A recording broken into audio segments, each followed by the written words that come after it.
Hola, hola, hola, hola. Estamos acá ¿con quién? ¿Quién eres tú? No, la verdad no soy nadie, pero me pueden encontrar en Instagram como dulciviolento666. Con Dulce y Violento 666 y conmigo, que también me pueden encontrar en Instagram como Lilith guión bajo. No sé. No, bueno, busqué como Lilith Herrera. Como Lilith Catalina. Lilith Catalina también, ahora mi nombre. Oye, estamos en un nuevo episodio de nuestro podcast. Específicamente en el episodio número 7. Y nuestro podcast es Con lugar. un podcast con lugar, ese es nuestro nombre. Y hoy, ¿de qué nos toca hablar? Medio complicado el nombre, pero esperamos que durante el transcurso de este episodio lo puedan comprender mejor. Y estamos aquí, Lilith, para contarles, yo también aquí para conversar y también tenemos un testimonio. El episodio de hoy se titula Mapaternidades con X. ¿Qué son las mapaternidades?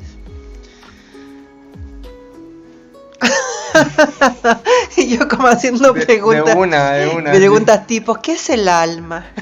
Como esperando que alguien la responda así. Que te diga con 3 palabras. Sí, es como, hola. Mapaternidades en 2 palabras. Hola, soy tu vecina. Oye, tengo una pregunta. ¿Qué es el alma? ¿Qué es la filosofía? Me gustaría comenzar agradeciendo a Guillotina Radio, que nos publica puntualmente los días sábados a las 9 de la noche. ¿Por qué plataformas? Por las plataformas de YouTube y Spotify de su radio, es decir, Guillotina Radio. Sí, y lo mejor es que ahora tenemos playlists en donde van a poder encontrar todos los episodios en un solo lugar. Si usted quiere esa playlist nos puede hablar, también la pueden encontrar en nuestra bio de Instagram y también aprovecho de invitarles a que nos sigan. El Instagram es Con Lugar el Podcast. Así es. Hoy y agradecerle a Oscar que estuvo ahí generando nuestra playlist. Así que saludos Oscar desde, en este caso, Villa Alemana. Hoy Oscar que vive... Ay, no voy a decir dónde vive. La dirección exacta. Oscar vive en Santa Victoria, número 3824. Porque en algún momento Oscar se porta mal. Usted puede llegar, hay distintas alternativas. Si camina, usted puede llegar desde Villa Alemana ya en 10 horas. Si usted va en auto desde Villa Alemana hasta allá puede llegar en 2 horas. Si usted va en bus puede llegar en 2 horas y media. En moto, 1 hora con 45. Oye, y también gracias a Hija del Salitre, que la dupla estrella que nos apaña, nos acompaña y nos ayuda con el tema del sonido, musicalización, todo lo que es poder editar el podcast y convertirlo en una obra linda para ser compartida con ustedes. Sí, yo iba a decir muchas felicidades, así como perdida, como ¡feliz año! Como no sé, ¿qué hago acá? Yo estaba en el 2020, una pandemia y aparecí acá, no sé, está muy raro. Oye, sí, pues no, yo también me sumo. ¿De qué estábamos hablando? Oye, igual es cuático hablando del año, de repente yo digo 2017. ¿Sí tú te quedas pegado con algunos años? No, o sea, ahora me doy cuenta que sí, por alguna razón de repente o anoto fechas así y digo 2017. Mal. Mira, yo creo que Kenita Larraín te puede ayudar. Ahora creo que se llama Kenita Bo. Kenita Bo. Si no, si yo la he contratado, sus servicios de numerología. Ay, ¿qué tal es Kenita? Yo creo que tiene sobre demanda. Entonces como que... ¿Es penca, Kenita? No es penca, pero sí siento que está como muy colapsada porque yo creo que le va súper... Obviamente le va a ir muy por bien eso porque se le cae el pelo. Porque se le cae el pelo. Sí, ella ha dicho que igual es calva. Debe ser por eso, porque se le notó que estaba muy ahí apurada, muy como ansiosa, entonces estaba como muy así como hiperventilada, pero claro, se entiende cuando tenés sobre la gente de estar ahí. Oye, Kenita que tiene como 50 años. Yo no tengo idea qué edad tiene la Kenita. Porque Kenita, según yo entiendo, es del 73. Ay, tú, Tenito. Lo que pasa es que yo a Kenita Larraín, yo la conocí cuando... No, es del 74. porque en el 2004 ya tenía 29, en febrero del 2004 ya tenía 29. ¿Y por qué yo recuerdo ese mes y ese año? Porque recuerda que ella se quería, ay, recuerda, así vieja de mierda, no, recuerda que ella se quería casar con el, o sea, se iban a casar en realidad, con el Iván Zamorano, y lo dejó, lo dejó. Y fue en febrero del 2004. Y todos decían esta modelo de 29 años. Y a mí se me grabó 29 años. Porque yo recuerdo que, claro, eran tiempos donde la farándula, y además los canales eran muy vistos, todo el mundo veía tele. Entonces todo el mundo estaba hablando de eso. Y entonces escuchaba una y otra vez María Eugenia Larraín o Kenita Larraín, 29 años, Kenita Larraín, 29 años. Siempre daban como su edad, como la modelo de 29 años. Yo nunca supe la edad de Iván Zamorano. Era como solo Iván Zamorano, pero daba como lo mismo. Y claro, lo dejó plantado. Y qué bien, porque imagínate tú, qué insoportable. Ahí Iván Zamorano, además con la otra señora preparando cazuela. Porque la mamá de Iván Zamorano preparaba cazuela y todo el mundo decía lo que hacen las suegras, le dan cazuela. ¿Cómo hemos podido sobrevivir en un país de mierda como este? Oye, una súper buena pregunta, yo no tengo idea. No tengo idea. Podría ser una pregunta para la gente. A copete, po, weón. Si por eso en este país somos tan buenos para el copete, po. Podríamos dejarle igual esta pregunta a la gente como para que lo piensen y nos puedan mandar algún mensaje después de que escriban de que escuchen el episodio para que nos cuenten, porque de verdad, o sea, somos de la generación de Bibi Kreuzberger, de Bibi Kreuzberger, a cuyo programa de Sábado Gigante tiene una sección Soltera y Soltero donde llevaban a escolares a la cuestión y ponían a las más bonitas según sus criterios adelante y las más feas atrás. Yo conocí a una chica del grupo de las feas. Las que estaban atrás. De las más feas, porque estaba el grupo de las feas y dentro del grupo estaban las más feas. Y ella lo reconocía, decía, yo estaba en el grupo de las más feas, así con mucho orgullo. Es que al final yo creo que no queda de otra. En vez de estar renegando de nuestra fealdad, yo me encuentro feo y me encanta, no me siento mal por eso. Pero sí en Instagram no me voy a mostrar así de feo. No me interesa. Ah, tú dices sin filtro. Sin filtro. Había una película, de como Nicolás López, creo, ¿no? Ese como nombre de podcast, sin filtro. Anda, que 5 años y un día le dieron. Ay, qué bueno. Qué bueno. Para la cárcel se fue. Chao, besitos, caballero. Oye, nos mandaron un testimonio súper lindo. Ay, sí. Pero no hemos explicado lo que son las paternidades, como por qué. Bueno, es que tú propusiste el tema. Yo creo que a ti claro. Te encomiendo la labor de como buena maestra. Ok, yo no, como dices tú, para hacerla corta. No, que tú dices, ¿cómo fome y corta? ¿O tú no corta dices? Y fome. Esa, para hacerla corta y fome. Muchos dicen eso en todo caso. Ah, bueno, yo pensé que era algo tuyo. Así que podía citarte. Pero bueno, está bien si tú no quieres.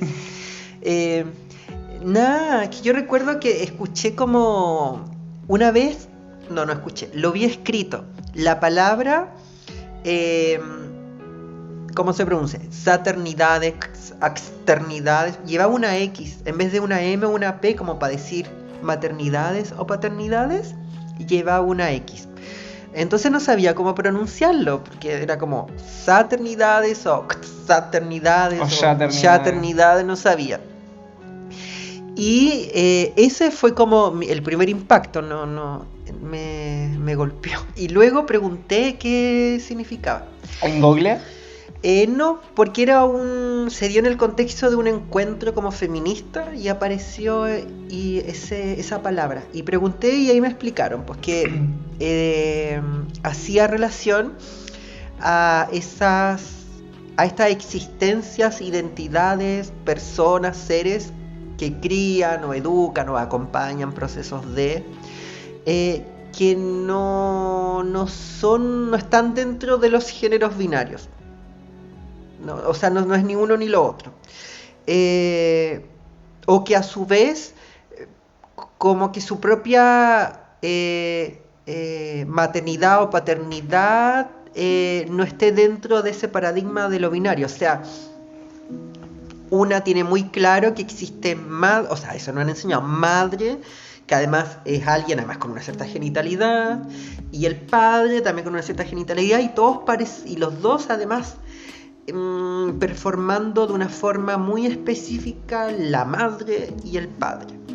Pero acá me explicaban eso tampoco se daba. Entonces, más que hablar de maternidad o paternidad, planteaban estas otras formas de hacerlo.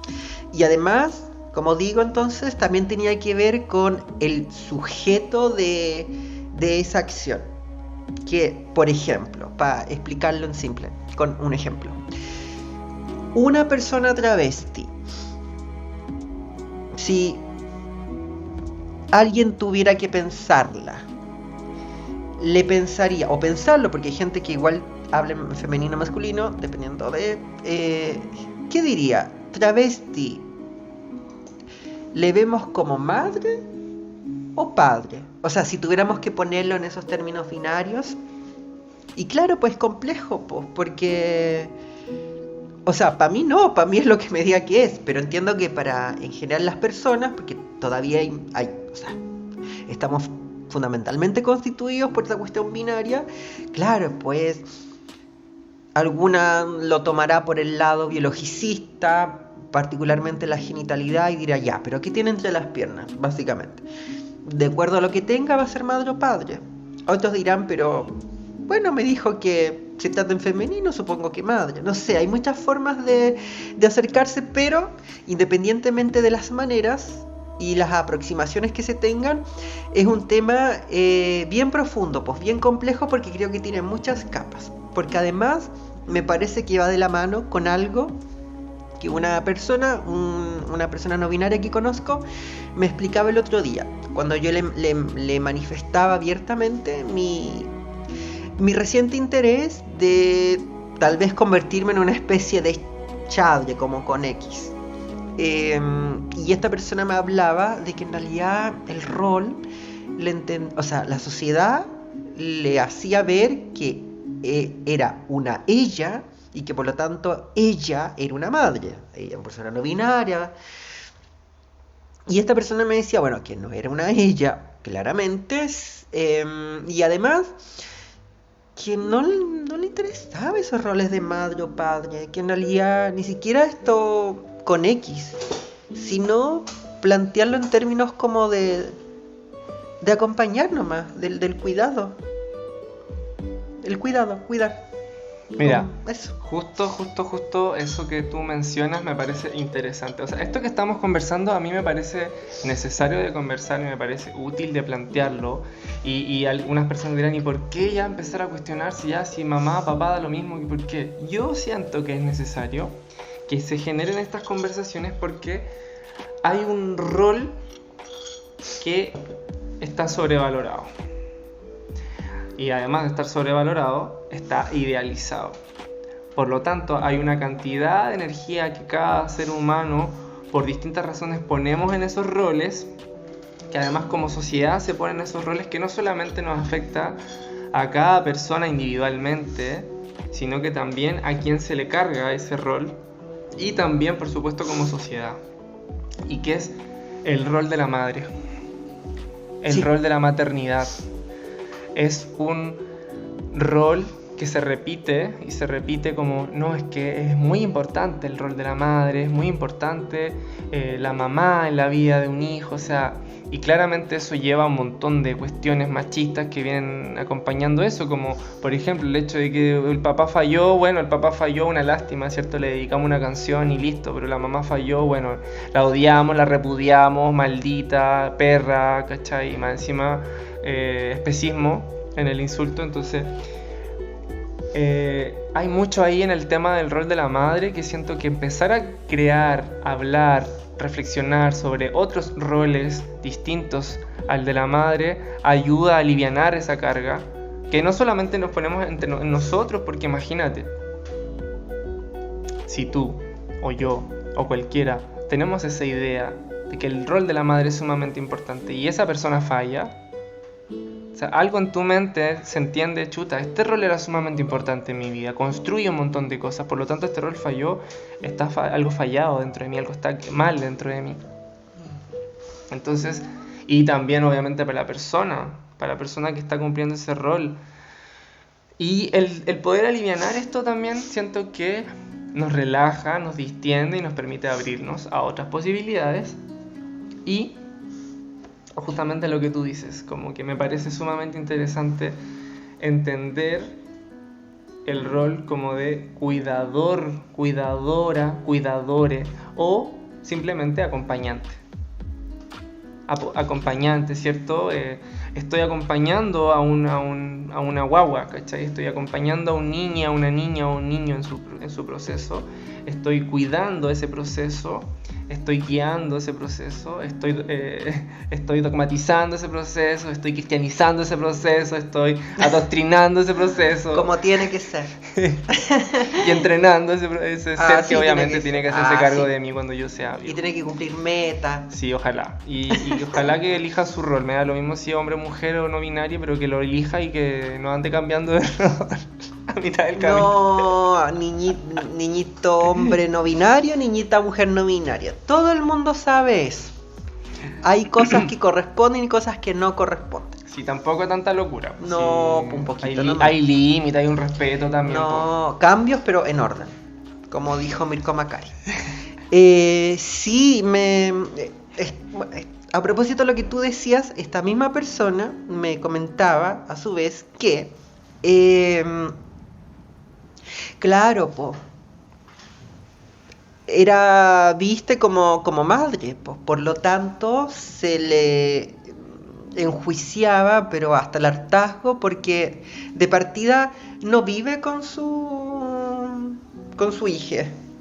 No, así como que vive mayoritariamente este ser con el que tiene el rol, como la gente dice, de padre.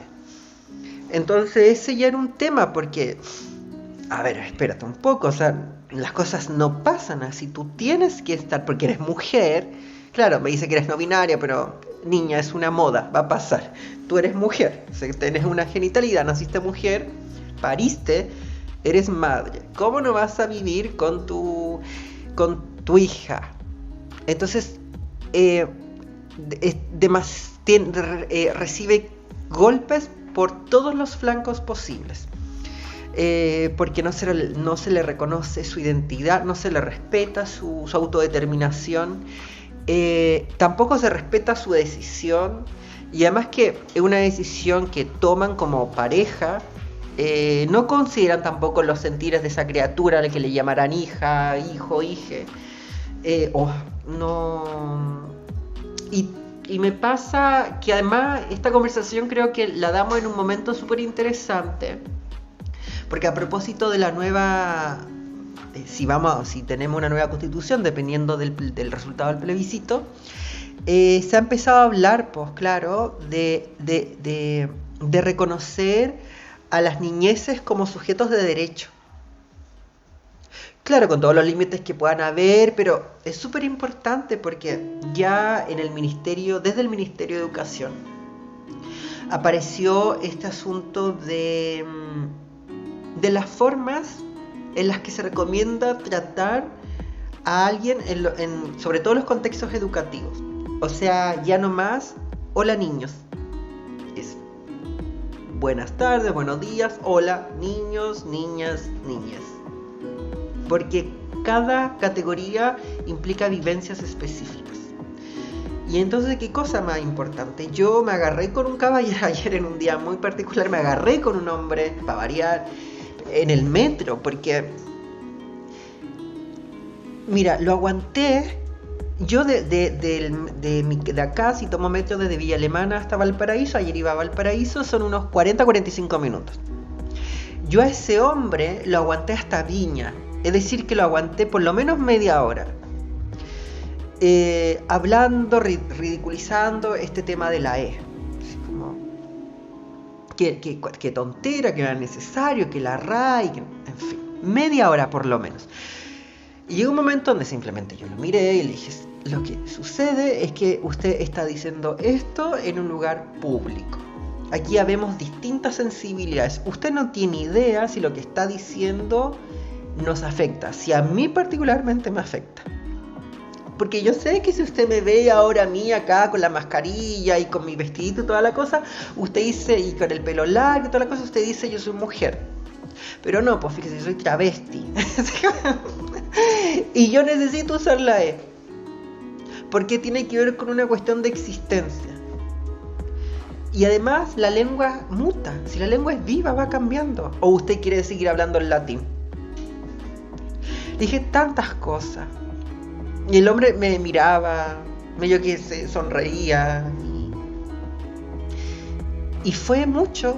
Y sentí que se lo tenía que decir porque me pasan esas cosas. Porque una también puede poner en crítica la E y que, ya que diga lenguaje inclusivo, claro, nuevamente el paradigma de la inclusión y todo eso, que nos dice, en el fondo, sí, somos un poco raritos, pero lo acogemos. Pero más allá de todas esas críticas que uno puede hacer, lo cierto es que mira qué importante que en una sala alguien entre y te reconozca en el sentido de que te entienda como un otro válido. Tan válido como la ella y tan válido como el él. Es eso. Es un asunto de, si se quiere, de dignidad, de existencia de un ser vivo.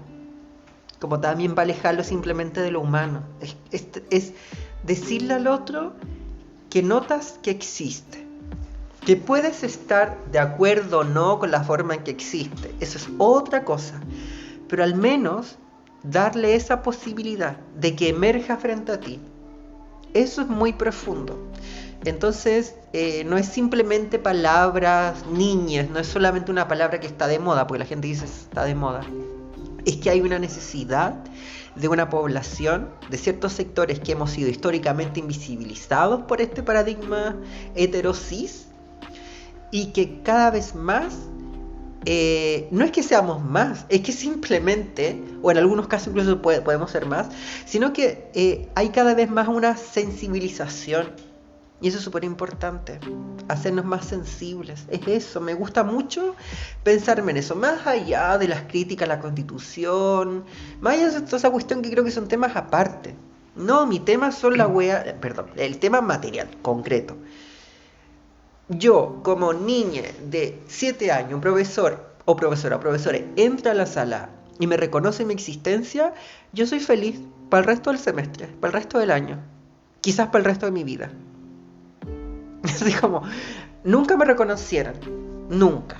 Y tuve que atravesar, como la mayoría de quienes habitamos a sigla LGBTI, por una serie de procesos súper autodestructivos, producto de esa baja autoestima, de esa nula valoración. Entonces no es simplemente que niña y que sea la palabra de moda, es que implica que tú emerges como un ser válido frente al otro. Y eso para mí es súper profundo.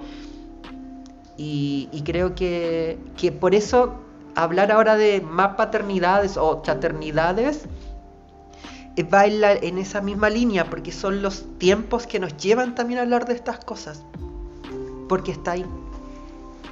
Sí, yo creo que esto de la sensibilización es algo que es transversal. No creo que tenga que ver con un sector político o con ser más o menos conservador. Yo creo que la sensibilidad, tenemos que preguntarnos al momento de que vamos a decirle algo a alguien o que nos vamos a dirigir a una persona, esto que yo le voy a decir, ¿le va a hacer sentir bien o le va a hacer sentir mal? Y eso no tiene que ver con ser más conservador o menos conservador, sino que de entender que la vida ya es dura. Todos tenemos problemas, todos tenemos un montón de problemas que sobrellevar en lo cotidiano. La guerra que está ocurriendo y que hoy en día sigue ocurriendo allá por Rusia, ¿cachai?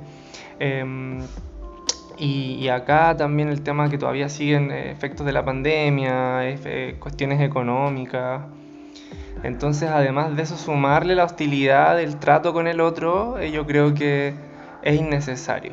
Y justamente sí es necesario tratar de ayudarnos a vivir un poco mejor siendo amable pues, con el otro. Tiene que ver con un tema de amabilidad, como tú decís. Ser amable, y eso no quiere decir que tú vas a cambiar tus convicciones y tus creencias. Tiene que ver con ser un poco más amable con la persona que también está viviendo, también está sufriendo, también tiene sus tormentas, sus luchas y sus batallas internas. Y también me hiciste acordar de algo que hablé como en terapia sobre que la crianza es colectiva. Y también, bueno, mi psicóloga Pamela, ella me dijo, oye, después me avisa sobre el podcast. Y así que probablemente voy a ser sujeto de estudio cuando le mande el podcast. Le mando un saludo también porque ella me ha acompañado harto en este proceso de sanar. Eso con la crianza es colectiva, y también una idea y un concepto que lo aprendí con un amigo que es sociólogo, muy talentoso por lo demás, estuvo trabajando para la Santa María y un montón de proyectos y cosas súper interesantes. David, a lo mejor lo conoce, pero bueno, David me hablaba hace un tiempo que yo le dije que quería integrar ciertas herramientas de la sociología a mi trabajo, y él me hablaba justamente de la idea de que por mucho tiempo se repitió y se replicó la idea de que éramos individuos. Hasta el día de hoy se sigue utilizando todavía ese concepto. Pero él me hablaba de que ya había terminado ese momento y habían aparecido nuevos conceptos. Y aparece este concepto de que sí, probablemente una parte de nosotros es un individuo que no funciona por separado, sino que funciona de manera indivisible en el fondo. Si se empieza a separar, ya no es individuo. Pero hay una idea superior, que es la idea de lo social. Y de que no solamente somos individuos, sino que principal y fundamentalmente somos seres relacionales. Entonces, entendiendo la idea de que somos seres relacionales y entendiendo la idea de que la crianza es colectiva, no es como, es que yo veo cómo crió a mi hijo, sino que tiene que ver con que tu hijo, tu hija, tu hija, esa persona que nació, va a ser un adulto, una adulta, un adulte, como tú, como yo, y que sea principalmente más o menos feliz, va a tener que ver mayoritariamente con los vínculos y las relaciones que vaya formando en su vida, la forma en la que se relacione. Entonces, en ese sentido, también aparece, obviamente, también se aliviana la idea de que la mamá es lo más importante y es sagrado y todo, o sea, se distribuye en esto de que puede haber un ser no binario que esté criando, que esté cuidando a una vida, y también la idea de que eso se puede compartir. Y esto de que la crianza es colectiva nace justamente de eso. O sea, el niño no solamente está aprendiendo de quien le cuida y le dice, no, eso no se toma. El niño, la vida que está creciendo, aprende de sus compañeros del colegio, de sus compañeras de colegio, de sus compañeras del colegio, de los profesores, las profesoras que dan la clase. Aprenden de las personas que ven en la calle. O sea, todo lo que ven lo aprenden de lo que ven en la televisión, aprenden de lo que escuchan en la radio, entonces aprenden de lo que escuchan en una canción.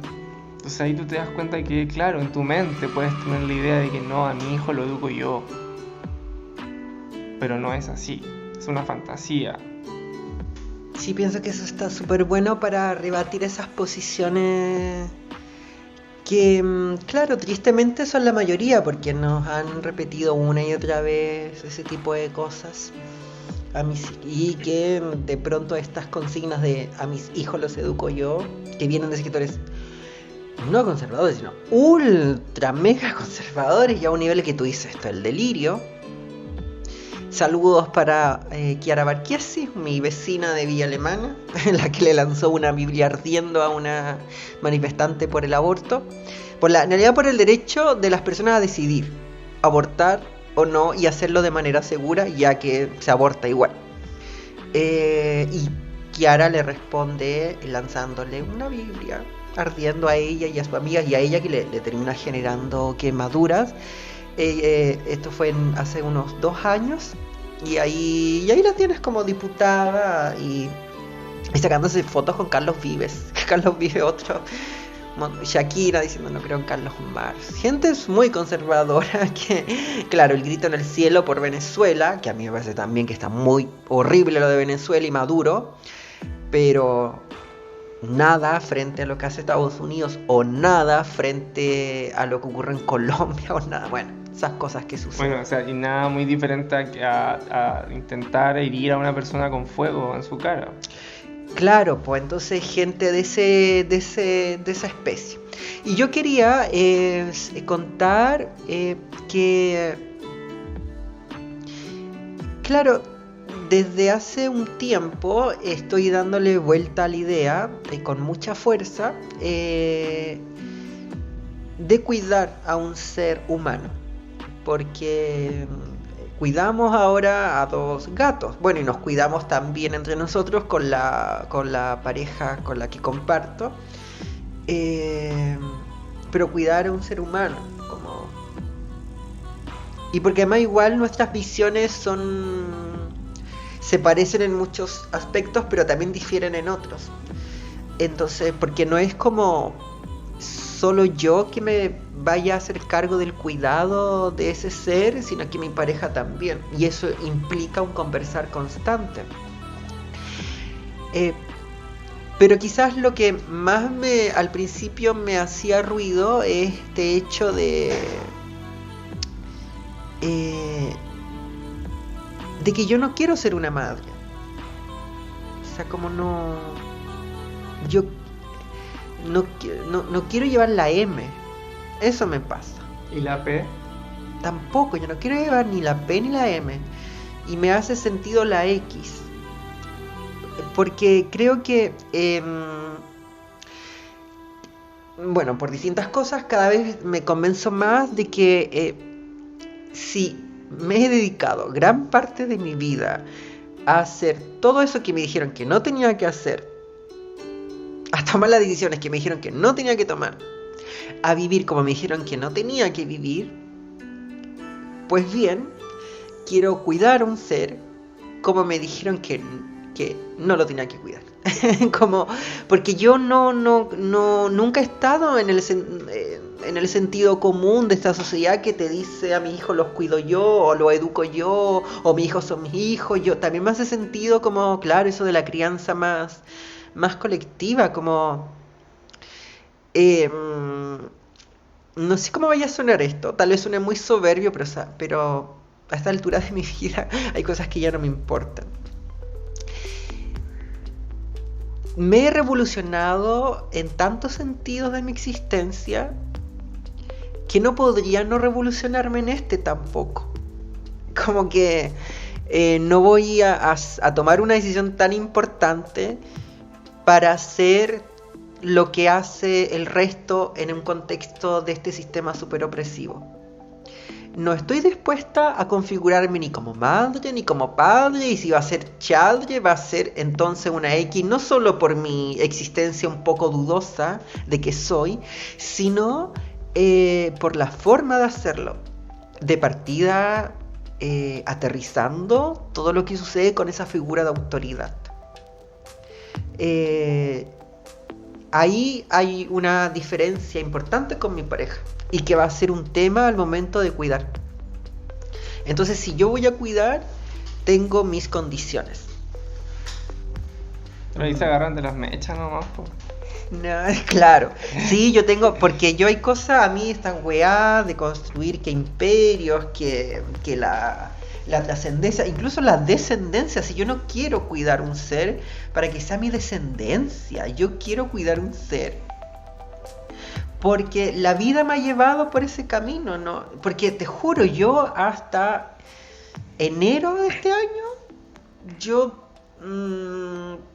no era una cuestión, pero algo me empezó a suceder en estos meses, desde fines de enero yo diría, hasta la fecha, que, claro, pues me han llevado a visualizarme en ese lugar, pero con todas estas advertencias, como... yo no voy a ser una autoridad, ¿me entiendes? Y no quiero que ese ser que vaya y que vayamos a cuidar sea un soldadito más. No, o sea, va a ser un ser que tampoco estoy dispuesta a darle mis verdades. Yo tengo ideas de cómo me gusta que funcione el mundo, pero ese ser es independiente de mí. y no le voy a presentar un mundo con verdades absolutas. Voy a hacer todo lo posible, si llego a cuidar, porque es algo que he pensado, tampoco es que él haya decidido hacer, si voy a cuidar, si vamos a cuidar, a ese ser le vamos a abrir todas las posibilidades que haya para que se cuestione todo. No, si nosotros somos ateos, él no tiene por qué, o ella no tiene por qué ser ateo. Lo va a decidir él, ella. Tal vez me duela si es que me sale con que diga, bueno, cree en el Dios patriarcal. Claro, pero es su decisión. Y finalmente algo le llevó para allá. Pero eso, para mí, desde que esa criatura esté, es un ser independiente. Que al principio, claro, por una cuestión de constitución física, de biología, hay que cuidarle, pero cuidarle. Que sobreviva. Claro, porque para que no se me muera. No sé, tal vez quiero que viva más de 2 días. Igual creo que le voy a prodigar algunos cuidados. Oye, tengo una pregunta que no sé si es muy íntima, ¿no? Y si tú quieres me la respondes. Nos respondes a todas las personas que estamos aquí. Y en esto como más que tu descendencia, ¿te refieres como a adoptar?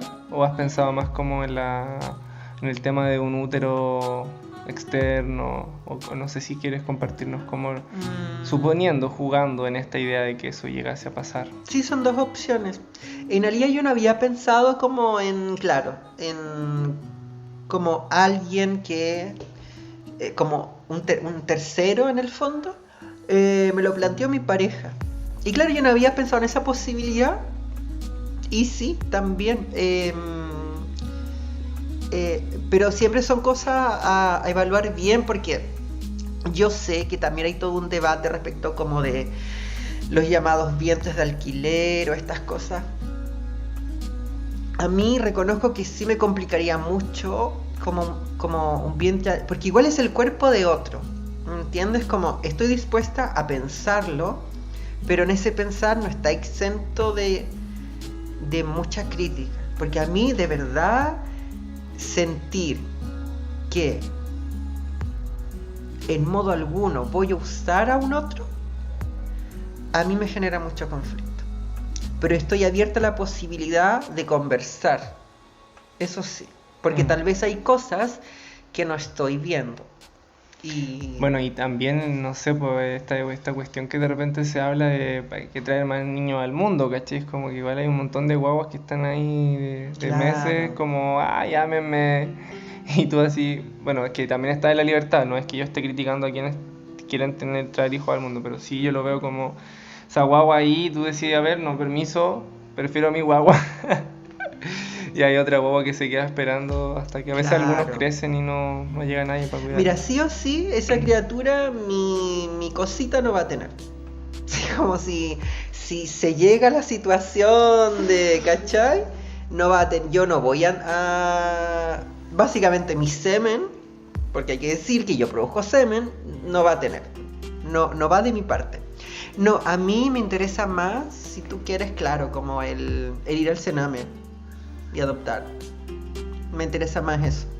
Porque también, claro, si bien tampoco estoy por criticar a quienes deciden como embarazarse y traer esos hijos, hijas, creo que a mí me mueve el hecho de poder ir a un lugar, porque además tiene que ver con mi historia. O sea, yo no estuve en el Sename, pero es con esa historia del rechazo, ¿me entiendes? Como eso, de que, lo que contaba antes, de que alguien no te hayan reconocido nunca como una existencia válida.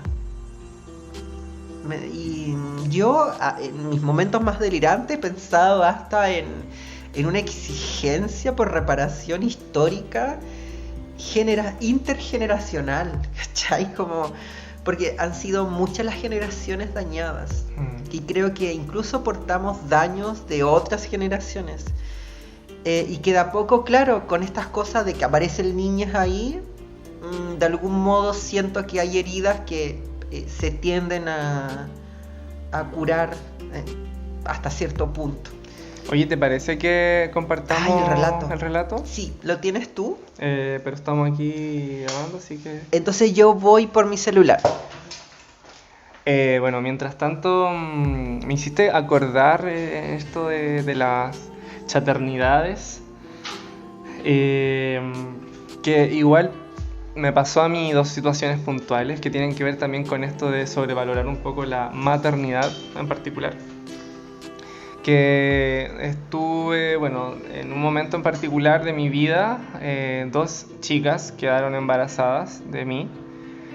Y esta chica, bueno, una de ellas tuvo un aborto espontáneo y la otra abortó por su cuenta. Y la verdad es que en ese momento yo no tuve mucha decisión ni nada por el estilo. Pero ¿sabes qué me di cuenta? Que fue hace como 2 o 3 años que una amiga me cuenta que había soñado conmigo. Y me dice, Francisco, soñé contigo, mira, no sé si quieres que te lo cuente, yo cuéntame. Y me contó que ella soñaba que yo ahogaba a mis hijos en el mar. Y que me veía la cara y era como que yo no tuviera sentimientos de alguna manera. Y creo que después yo terminaba como llorando o algo por el estilo. Y en ese momento me dijo, bueno, no sé por qué soñé eso, pero te lo tenía que contar. Y yo así en ese momento, quedé la cagada, me puse a llorar, así súper brígido, porque, claro, la verdad es que yo desde chico tuve esas ganas, bueno, yo en ese momento, con todo esto de las confusiones, de quién soy, de mi sexualidad, etcétera, bueno, vamos a hablar de que en ese momento lo veía como ser papá, ¿cachai? Y quería ser papá. Claro, hoy en día entiendo que más que ser papá es cuidar a alguien que lo necesite. Generalmente los niños lo necesitan, pero si no es mi hijo y es mi sobrina, por ejemplo, que ahora está en la casa porque está enferma y la tengo que cuidar estos días, feliz, ¿cachai? O cuando se quedan las 3 en mi casa, fin de semana por medio, también feliz. Porque son responsabilidades de las que me quiero hacer cargo, de las que me puedo hacer cargo y además de que necesitan de que yo me haga cargo porque les facilita la vida y les enseña y les entrega amor, etc. Pero en este momento no lo asumí ni lo entendí hasta que mi amiga me lo dijo y me puse a llorar. Imagínate todos los años que habían pasado, porque esta situación pasó como alrededor de los 18 años. Y esto me lo dice ella como alrededor de los 28 años. Yo tengo 30 hoy, o sea, fue hace como 2 años. Y a llorar y a darme cuenta de que había un duelo ahí, po, ¿cachai? Sobre todo porque yo anhelaba eso de ser papá. Y que fueron dos seres que no pude cuidar, no pudieron nacer, ni pude hacer ese papel de papá. Que hoy en día es más de cuidar, más de cuidador, más que de papá. Y claro, pues en ese momento importó la madre, pues, ¿cachai? Porque claro, igual hay que reconocer que efectivamente hay un proceso hormonal tremendo que ocurre cuando una mujer aborta, ya sea por forma espontánea o por algún tipo de medicamento. El tema hormonal se descompensa muchísimo y hay un tema muy fuerte ahí que viven las mujeres, que por un lado es lo natural y psicológico, que es un duelo, y por otro lado es lo garrafal y lo catastrófico que son el desorden hormonal que se genera por la descompensación de las hormonas. Entonces, claro, mi atención en ese momento ni siquiera estuvo tanto en ellas, pero la atención se lleva a la madre en ese momento. Pero claro, yo me invisibilicé, me anulé y no existí hasta que mi amiga me lo habla y viví ese duelo y me puse a llorar por esas dos guaguas que no habían nacido, que para mí eran como mis hijos no nacidos, o hijes, ¿cachai? No nacidos. Bueno, me acordé de eso. Así que, bien, compartamos el relato. Sí, el relato que nos llegó a nuestro Instagram, con lugar el podcast, dice así. Está bien, si la cosa no tiene guión, voy a contar un poco la experiencia como chava joven de una niña. Bueno, ahí no respondía. Empecé a cuestionarme mucho mi identidad de género y expresión de género desde muy chica, pero ya desde más grande he ido mejor entendiendo lo que significa una carga con mucho dolor de infancia al no saber dónde encajar dentro de los estereotipos binarios de la sociedad. Desde que mi hija está en mi vida, mi cuestionamiento ha sido incluso un poco más difícil, ya que muchas veces la gente externa crea un estereotipo de ti como madre, entre comillas, al tener vulva. Yo, inconscientemente y por haber vivido varios abusos de poder con asistentes sociales, debido a mi expresión de género y mi trabajo, el cual en ese momento era hacer malabares en el semáforo, decidí feminizarme mucho más para poder cuidar para poder cuidarme de estas situaciones que violentaban muchas veces la crianza que quiero darle a mi hija. Por lo que esto me generaba mucha más disforia, ya que yo no me percibo como una persona femenina. En relación a la disforia, es bien difícil vivirla. Bueno, disforia quiere decir cuando hay un conflicto entre tu identidad y tu cuerpo, porque te dicen que vives en el cuerpo equivocado y en fin. Es bien difícil vivirla, pero creo que nos ha salvado en varias ocasiones de ser expuestas a violencias innecesarias. Me ha costado mucho tener la expresión de género que realmente quiero tener por este motivo. Detesto tanto cuando la gente asume mi género solo por mi apariencia. Vivo en el constante de preferir pasar piola a que me saluden y me malgenericen solo por verme ese día más femeninex. Muchas veces he sentido, debido a que la sociedad te presiona mucho desde los estereotipos, que mi forma de ver las cosas con respecto a mi identidad, que a mi hija le pueda costar entenderlo, que le va a ser difícil entenderlo, pero para nada ha sido así. Ya que convivimos con un montón de gente que se lo cuestiona y eso hace que ella, por su cuenta, le nazca preguntar pronombres, que no dé por hecho nada solo por la expresión de género de las personas. Y eso me hace tener cierta esperanza después de todo. Es un proceso difícil de vivir, porque en este mundo, si ya es complejo expresarte sin ser chat o xasadre, siéndolo te juzgan y critican utilizándote a tu hija. Creo que es bastante cruel. Duele y pesa muchas veces como una carga extra. Sobre todo cuando siento que todo está mal porque tiendo a culpabilizarme mucho respecto a mis vivencias siendo una persona trans no binaria. Pero pese a todo, u horrible que pueda ser, creo que es lo más hermoso que he vivido, porque al mismo tiempo es una constante esperanza, como decía antes, de ver que el mundo con respecto a esto puede cambiar. Y está cambiando, porque esto ya significa que para las generaciones futuras quizás no sea tanto un tema para conversar, sino algo completamente natural. Podría contar 1000 weas de la realidad, pero muchas son recrudas. Quizás prefiero quedarme hasta ahí. En resumen, ser chadre es la media responsabilidad. No tengan hijas en este mundo.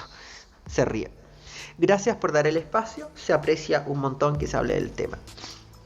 Ahí tenemos el testimonio. Sí, no, bueno, yo le pregunté si quería que se compartiera de forma anónima y nos dijo que no, que podemos compartir el Instagram de mana.ntial_, que fue quien nos compartió su testimonio. Muchas gracias. Sí, muchas gracias. Hay una obra de una dramaturga, Carla Zúñiga, que olvidé el nombre de la obra en sí, pero uno de los personajes, que el principal es travesti, entonces reclama todo el tiempo su maternidad y todo el mundo le hace ver que claro, que está delirando porque una travesti no puede ser madre. Ese es el mensaje que se le da, pero ella lo reclama porque es su hijo, entonces no puede, y es muy desgarrador porque está todo el tiempo en eso y es evidente que no puede serlo, no la van a dejar. Y creo que cuando me habla de, claro, las nuevas generaciones, sí, yo creo que hay un montón de cambios, que en realidad creo que han habido muchos cambios, muchos, y creo que van a seguir habiendo más porque esto ya es un dique que ya se abrió, ya lo que antes era gracioso, ya no lo es, porque abiertamente ya hay un reconocimiento. Todavía quizás pueda ser muy metropolitano el asunto, muy citadino, pero poco a poco se va expandiendo este no reírse, no porque está penado por la ley, sino que no reírse porque tú reconoces que es cruel. Hay gente que no lo hace ya porque va a recibir una sanción. Eso es muy lamentable, pero creo que cada vez hay más gente que no lo hace porque ya no le hace sentido. Y eso es muy importante.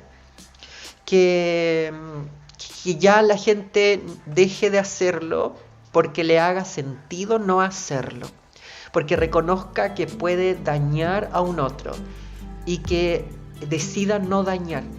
en un mundo donde te enseñan a dañar, donde te enseñan a competir, y en ese competir te dicen, bueno, tú tienes que llegar hasta el final. Y en ese llegar hasta el final puedes dañar al otro. Si en realidad podemos llegar hasta el final, podemos alcanzar las metas que nos tracemos, pero creo que debería ir acompañado siempre de un comportamiento ético, que por lo menos en mi caso implica estar preocupada de no intentar no dañar a un otro, que a veces tristemente se vuelve imposible o inevitable, pero que cuando eso pasa igual reconocerlo y saber pedir las disculpas del caso o lo que sea. Sí, están... Eso, no sé, lo pensé. Sí, totalmente de acuerdo con esto de pensar en el no hacer daño. Bueno, y el relato que nos compartió Manantial está súper profundo porque, claro, la gente asume, po. Y no solamente asume, yo creo que no es tan terrible el asumir como el obligar y el castigar cuando a lo que se está obligando no se está obedeciendo. O sea, si yo asumo que tú eres mujer, por ende te voy a observar y te voy a vigilar para que seas mujer. Si tú empiezas a moverte de eso, te voy a castigar para que vuelvas a lo que de alguna manera nos han entrenado para ser vigilantes, para estar vigilando, como el paradigma del mono, que si alguien lo quiere buscar es súper conocido, es donde es un experimento en donde se ponen a unos monos en una habitación, no sé si lo has escuchado. Se ponen a unos monos en una habitación, una escalera y arriba unas bananas. El primer mono sube a buscar la banana y le tiran agua. El segundo, pues sube otro mono y le tiran agua a todos los monos.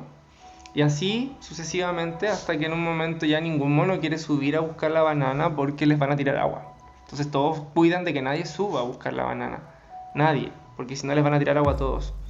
La cosa es que en este experimento empiezan a cambiar a los monos. Y en un momento ya no queda ningún mono de los que estuvo al comienzo. Pero siguen evitando que alguien suba a sacar la banana. Y este experimento es cómo nos han adiestrado también como sociedad en estas formas de control y vigilancia que tienen, de convertirnos en pequeños militares, en pequeños vigilantes, y también pequeños castigadores, ¿cachai? Pequeños grandes castigadores, y nos adiestran para eso. Entonces también cuestionarnos un poquito en qué grado somos los vigilantes y castigadores de los otros, en qué lado eso realmente tiene sentido, porque ya ni siquiera nos están tirando agua, ¿cachai? Ya no hay nadie, ya no les tiran agua. En este paradigma del mono ya cambiaron a todos los monos y ya ni siquiera tiran agua, pero ya quedaron adiestrados, ¿cachai? Para evitar que ningún mono vuelva a subir esa escalera.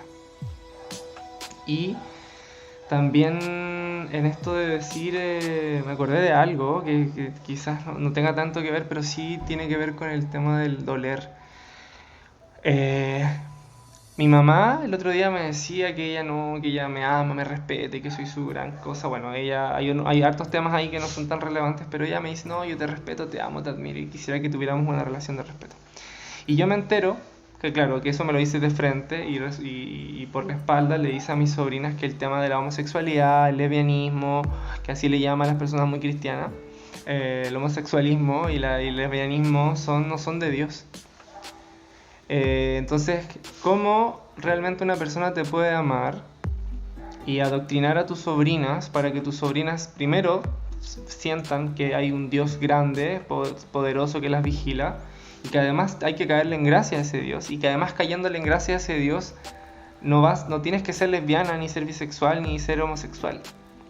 O sea, claramente el mensaje que le estás entregando es: tu tío habrá que tenerle cariño, lástima, pero no es de Dios, ¿me entiendes? Entonces son cosas crueles que yo me entero esto. Obviamente no pretendo decirle nada porque sería traicionar a mi sobrina. Para mí la lealtad de ella es importante, la lealtad de la abuela no es importante para mí, pero saber que ella se refiere en esos términos y duele, a mí me duele. Imagínate algo que parece tan simple, o sea, cuando tú hablas de que duele eso. O sea, tú, persona conservadora que estés escuchando, que dudo, espero que algún día ocurra esto, de que estas conversaciones no solamente las tengamos personas que son de izquierda, diversidad, disidencia, feminista, porque en realidad lo que siempre digo es más de lo mismo y nos encontramos la razón entre nosotros, ¿cachai? Y bacán, pero los que nos siguen agrediendo, ¿cachai? Los que son homofóbicos siguen siendo homofóbicos. Entonces, bueno, ojalá este podcast algún momento llegue a otras personas para que sientan esas personas y si sabéis que bien, soy conservador, bien, soy de derecha, qué sé yo, pero voy a pensar en, quiero hacer sentir mal a alguien, quiero herir a alguien, quiero que sufra esa persona, ¿cachai? Si ya vivir es un martirio, y aunque suene un poco nihilista, ¿cachai? La vida no tiene sentido ya. Tratamos de encontrarle sentido y encontramos sentido en estos proyectos colectivos, en grabar un podcast, en hacer arte, en ganar plata, en comer, en el placer. Pero bueno, gastemos energía en buscarle más sentido a la vida y no que las personas que existen sientan ganas de morir, porque finalmente eso es lo que sienten, y finalmente muchas veces se consigue que las altas tasas de... Y esto no sé si lo comenté en un podcast o te lo comenté a ti en privado, pero me tocó hacer un reportaje sobre el suicidio en adolescentes jóvenes, y resulta que dentro del grupo de los suicidios en adolescentes, el grupo más alto de adolescentes que se suicidan son personas pertenecientes a, como tú le llamas, mariconerías varias, a los kuma, a las disidencias, ¿cachai? A las divergencias sexuales. Son la tasa más alta de jóvenes que se suicidan. Entonces, de verdad, o sea, realmente cuando tú haces un chiste o haces una broma así, de verdad, ¿cuál es la intención de eso? Porque claro, una parte de eso puede ser reír, pero la otra parte, tú sabes que estás sumando en que esa persona se siga odiando a sí misma, hasta el punto de que en un momento se mate, ¿cachai? O sea, cada insulto, cada burla suma a que una persona se mate. Una persona se mata no solamente porque se enojó porque la mamá le dijo maricón, o se sintió herido porque la mamá le dijo maricón, es porque hay un sistema, es que donde esa persona mira, y donde mira encuentra burlas, en donde mira encuentra odio, en donde mira encuentra maltrato. Entonces en un punto llega a dónde me afirmo para sobrevivir, a dónde me afirmo para seguir vivo, ¿cachai? No lo encuentro y que decido matarme. Y yo sí creo en que uno puede elegir cuándo morir, pero no creo en que uno tenga que elegir cuándo morir por culpa de que otros te estén haciendo sentir que no mereces vivir, que es muy diferente, ¿cachai? O sea, matarte porque ya no dais más del sufrimiento me parece horrible. Morir porque tú eliges cuándo morir me parece libertad, que corresponde y que nos merecemos. Pero eso, estamos llegando al final. Al final, sí, qué intenso. Bueno, si estamos llegando al final, agradezcamos a Manantial, que nos mandó el relato, a Oscar, quien ahí anda haciendo de las playlists, a Igex del Salitre, esta dupla que nos musicaliza los episodios, bueno, a Radio Guillotina o Guillotina Radio, y a quienes nos siguen episodio tras episodio, a quienes siguen el mismo Instagram y van a escuchar los episodios al YouTube y al Spotify de Guillotina Radio. Y a ti también, y a los gatos. Bueno, me gustaría hacer una prueba de ver cuánta gente llega hasta el final. Esta prueba consiste, se me acaba de ocurrir, quienes hayan llegado hasta el final, vamos a saber al tiro quién escuchó hasta el final el podcast, si nos manda un mensaje diciendo yo quiero mi pregunta gratis. Yo les voy a regalar una pregunta de tarot gratis, un regalo a todas las personas que lleguen a esta parte del podcast. Y obviamente lo vamos a saber porque nos van a decir, oye, yo llegué hasta el final, quiero mi pregunta gratis en nuestro Instagram, que es Con Lugar el Podcast. Y también invitarles a cada una de las personas que nos escucha a que nos sigan escuchando, a que nos sigan compartiendo en redes, compartir nuestros posts, comentar nuestros posts, darle corazoncitos, también mandarnos críticas. ¿Qué creen ustedes que podría mejorar del podcast? No solamente a las personas que nos escuchan como seguidores, sino que también a Ige del Salitre, a Oscar o a quien esté escuchando este podcast. Deberíamos suspender este proyecto, por ejemplo. Y nos ponemos como al borde, así. No vale de verdad, díganos, si de verdad es un desgaste, no vale la pena. ¿Quieren cambiarnos como conductoras y quieren poner a otros? Imagina, nuestra idea es con otras personas. El presidente de la Cato de Valpo, del centro de estudiantes de la Cato de Valpo. Claro. Y una psicóloga de la Universidad Andrés Bello. Sí, sí. Hay cosas que corresponden. Bueno. Y sí, pues obviamente, muchas gracias a ti, Lilith, como siempre, por el apañe.